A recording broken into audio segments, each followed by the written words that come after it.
नमस्कार मंडळी, मी वरद विजय चव्हाण तुम्हा सगळ्यांचं माझ्या युट्यूब चॅनलमध्ये स्वागत करत आहे. मंडळी, प्रथमेश परब आणि मिलिंद कवडे सर ही जोडी आपल्यासाठी काही नवीन नाहीये. याआधी सुद्धा त्यांनी अनेक आपली करमणूक करणारे सिनेमे आपल्या भेटीला आणलेले आहेत. बट यावेळेला जो तो सिनेमा आणतायत त्याचं जरा एक विशेष कौतुक आहे, कारण या सिनेमामध्ये कुठल्याही प्रकारचा डबल मिनिंग डायलॉग किंवा काही गाणी बिडीत असं नसतील. एक हृदयाला भिडणारा सिनेमा ते आपल्या भेटीला येणार आहेत, ज्या सिनेमाचं नाव आहे श्री गणेशा. आणि हा सिनेमा रिलीज होतो येत्या 20 डिसेंबर 2024ला. बाप लेखाच्या नात्याची इमोशनल रोलर कोस्टर राईडची ही कथा आहे. त्याचबरोबर एक फूड ब्लॉगर आहे जी यांच्याबरोबर का जुळली जाते त्या रोड ट्रिपमध्ये, का जोडली जाते त्या रोड ट्रिपमध्ये, हे आता आपण जेव्हा सिनेमा बघू ते आपल्याला कळेलच. बरं, प्रथमेश परब आणि त्या फूड ब्लॉगरचं काही आपापसात होत आहे का ते सुद्धा आपल्याला सिनेमा बघितल्यानंतर कळेल. आणि कसे संजय नार्वेकर सर या बापलेखांच्या आयुष्यात येतात ते सुद्धा आपल्याला हा सिनेमा बघितल्यानंतरच कळणार आहे.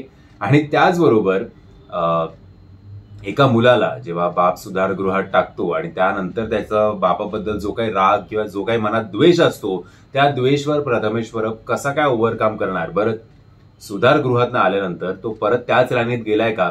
कारण ट्रेलरमध्ये तुम्हाला एक वाक्य ऐकायला मिळतं की माझ्याकडे 25 लाख आहेत आणि ते पण कॅश. आणि असं म्हणून तो जेव्हा बॅग उघडतो तेव्हा कॅश नसून त्या बॅगमध्ये आपल्याला बीड आणि हे सगळं मिळतं. सो त्याची सुद्धा रक्कम खूप मोठी असते. बरं, मग आता एवढा खजाना आपल्या हाती लागलाय तर तो चांगल्या मार्गाला जाऊन तो पोलिसात आणि सगळं हवाले करून जे काही कमिशन असेल ते मिळवायचं किंवा जे काही त्याची फॉर्मॅलिटीज असतील ती कम्प्लीट करायची, किंवा अयोग्य मार्गाने एवढा मोठा खजाना आपण हातातला जाऊ द्यायचा नाही आणि एक योग्य कुठल्या तरी ड्रग डीलरला तो विकायचा. या आय थिंक घालमेलमध्ये हे बापलेख असतात. आणि याच घालमेलात असताना आय थिंक कुठेतरी बापलेख म्हणून ते एकत्र येतात असं ओव्हरऑल वाटतंय ट्रेलर बघून. पण बघूया आता काय होतंय ते. मला तरी बरं वाटलं खूप गॅप नंतर या दोघांना, मतलब मिलिंद सरांना आणि प्रथमेश परब यांना अशा जॉनरच्या सिनेमामध्ये बघणं. कारण प्रथमेश परब असेल किंवा पार्थ भालेराव असेल, त्यांना वेगळं जरा असे सिनेमामध्ये बघणं सुद्धा एक चांगलं आपल्याला मजा येते ते बघायला जास्त.